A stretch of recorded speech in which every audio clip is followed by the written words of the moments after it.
En Mateo capítulo 16, versículo 26, nuestro Señor Jesucristo en primera persona dice: porque, ¿qué aprovechará el hombre si ganare todo el mundo y perdiere su alma? ¿O qué recompensa dará el hombre por su alma? En el original, en esta segunda parte de Mateo 16, 26 dice: ¿o qué el hombre dará a Dios como intercambio del alma de él?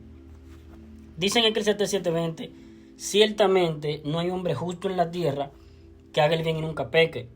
Recordemos, en lo penal, en lo que tiene que ver con el alma, un pecado basta, un pecado que haya cometido la persona a plena conciencia de sus actos, dejando de ser niñito inocente, ese pecado por sí solo basta para que el alma quede sentenciada a la muerte.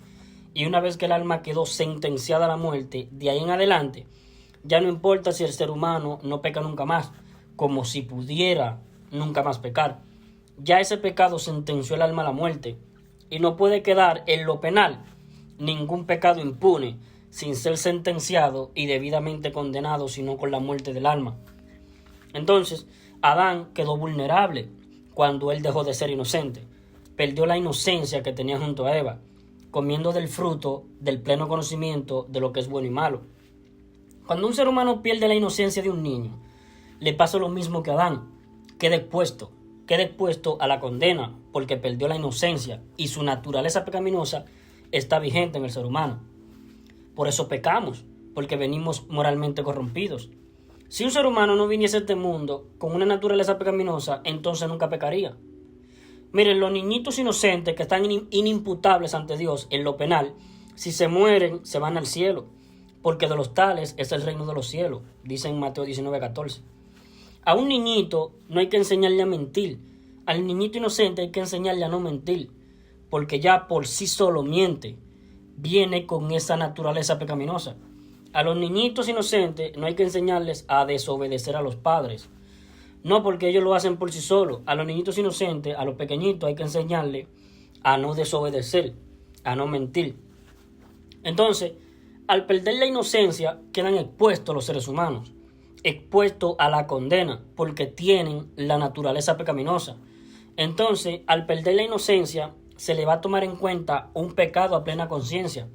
Entonces, ya empieza a trabajar la conciencia. Cuando son niñitos inocentes, no. Pero cuando dejan de ser inocentes, ahí sí que empieza a trabajar la conciencia que nos acusa. Debiste haber hecho esto y no lo hiciste. Le faltaste respeto a tu mamá. Te masturbaste. Hiciste algo malo. Pensaste mal de tu vecino. La conciencia en la noche a veces no nos deja tranquilos. Y los jóvenes tienen que acudir a las drogas. Tienen que acudir al alcohol. La gente cuando salen los días viernes del trabajo tienen que acudir a los supermercados, los licoretos, para comprar vino, romo, para evadir la conciencia. Porque la conciencia acusa al ser humano de que es pecador y está condenado al infierno. Y el ser humano quiere evadir la voz de Dios a través de la conciencia. La ley escrita en los corazones, como dice Romanos capítulo 2. La conciencia que acusa nuestro razonamiento. Entonces el ser humano ya no es una persona inocente ante Dios. Es culpable de sus pecados, culpable de no buscar a Dios, es culpable de estar evadiendo a Dios. Todos los seres humanos del mundo permanecen evadiendo a Dios, evadiendo la voz de Dios que le llama. Venid luego, dice Jehová, y estemos a cuenta. Si vuestros pecados fueren como la grana, como la nieve, serán emblanquecidos. Antes que mueras, entonces el ser humano evade la voz de Dios que le llama. Venid luego. Aunque te laves con lejía pentecostal, tú que cortas hojas de higuera, cubres artificialmente tu condición moral ante Dios, tu condición judicial, tu condición espiritual, tú que eres un adventista, tú que eres un testigo de Jehová, tú que asistes a la iglesia católica, aunque te laves con lejía y amontones jabón sobre tu cabeza, sobre ti, la mancha de tu pecado permanecerá aún delante de mí, dijo Jehová el Señor, Jeremías 2:22. Entonces la persona permanece evadiendo a Dios, como lo hacía Adán en el huerto, evadiendo la voz que le llamaba entre medio de los árboles del huerto y metiéndose a la religión, cubriendo su condición con hojas de higuera. Pero aunque te laves con lejía y amontones jabón sobre ti, la mancha de tu pecado permanecerá aún delante de mí, dijo Jehová el Señor. Entonces lo mismo que le pasó a Adán en el huerto del Edén, le pasa a todo ser humano que abandona su tierno estado de niñez. entonces quedan imputables, porque estamos nosotros con una naturaleza pecaminosa que nos va a hacer caer, que nos va a hacer caer en pecados, sí o sí, tarde o temprano. Algunos pecarán más, otros pecarán menos, pero todos pecaremos. En Romanos 3, versículo 22 al 23 dice, porque no hay diferencia, ni entre tú ni yo, ni entre ningún ser humano, entre uno y otro.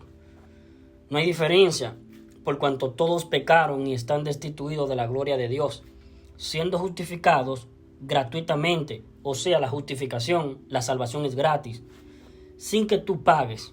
El que pagó por tus pecados, por los pecados de nosotros, fue Cristo, siendo justificado gratuitamente por su gracia, mediante la compra que hizo Cristo por nosotros en la cruz.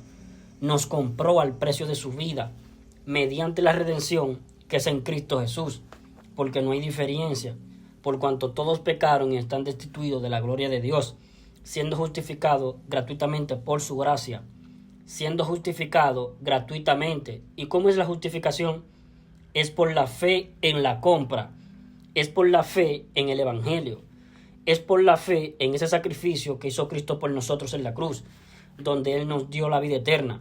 Cuando Él dijo, consumado es. Entonces yo tengo fe en que Cristo consumó en favor de mi alma la vida eterna, la inmortalidad. Yo tengo vida eterna a partir de ahí, de la cruz del Calvario.